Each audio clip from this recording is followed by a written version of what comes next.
Deuteronomy chapter 11.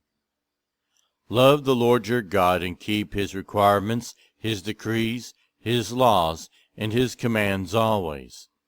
Remember today that your children were not the ones who saw and experienced the discipline of the Lord your God, his majesty, his mighty hand, his outstretched arm, the signs he performed and the things he did in the heart of Egypt, both to Pharaoh king of Egypt and to his whole country, what he did to the Egyptian army, to its horses and chariots, how he overwhelmed them with the waters of the Red Sea as they were pursuing you, and how the Lord brought lasting ruin on them. It was not your children who saw what he did for you in the wilderness until you arrived at this place, and what he did to Dathan and Abiram, sons of Eliab the Reubenite, when the earth opened its mouth right in the middle of all Israel, and swallowed them up with their households, their tents, and every living thing that belonged to them. But it was your own eyes that saw all these great things the Lord has done. Observe, therefore, all the commands I am giving you today, so that you may have the strength to go in and take over the land that you are crossing the Jordan to possess, and so that you may live long in the land the Lord swore to your ancestors to give them and their descendants, a land flowing with milk and honey. The land you are entering to take over is not like the land of Egypt, from which you have come, where you planted your seed and irrigated it by foot as in a vegetable garden. But the land you are crossing the Jordan to take possession of is a land of mountains and valleys that drinks rain from the heaven. It is a land the Lord your God cares for. The eyes of the Lord your God are continually on it from the beginning of the year to its end. So if you faithfully obey the commands I am giving you today, to love the Lord your God and to serve him with all your heart and with all your soul, then I will send rain on your land in its season, both autumn and spring rains, so that you may gather in your grain, new wine and olive oil. I will provide grass in the fields for your cattle, and you will eat and be satisfied. Be careful, or you will be enticed to turn away and worship other gods and bow down to them.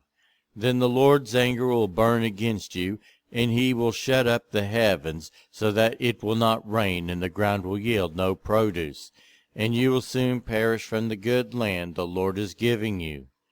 Fix these words of mine in your hearts and minds. Tie them as symbols on your hands, and bind them on your foreheads.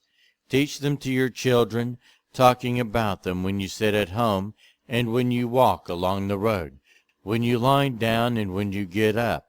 Write them on the door frames of your houses and on your gates, so that your days and the days of your children may be many in the land the Lord swore to give your ancestors, as many as the days that the heavens are above the earth.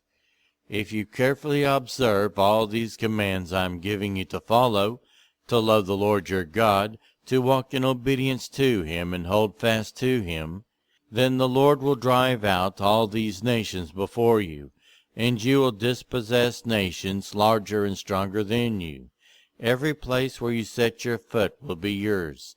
Your territory will extend from the desert to Lebanon, and from the Euphrates River to the Mediterranean Sea. No one will be able to stand against you. The Lord your God, as he promised you, will put the terror and fear of you on the whole land, wherever you go. See, I am setting before you today a blessing and a curse.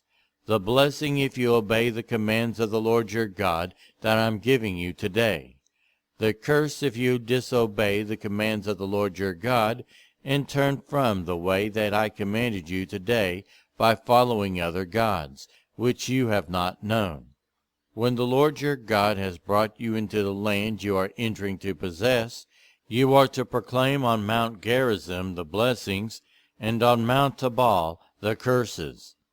As you know, these mountains are across the Jordan, westward toward the setting sun, near the great trees of Moreh, in the territory of those Canaanites living in the Arabah in the vicinity of Gilgal. You are about to cross the Jordan to enter and take possession of the land the Lord your God is giving you. When you have taken it over and are living there, be sure that you obey all the decrees and laws I am setting before you today.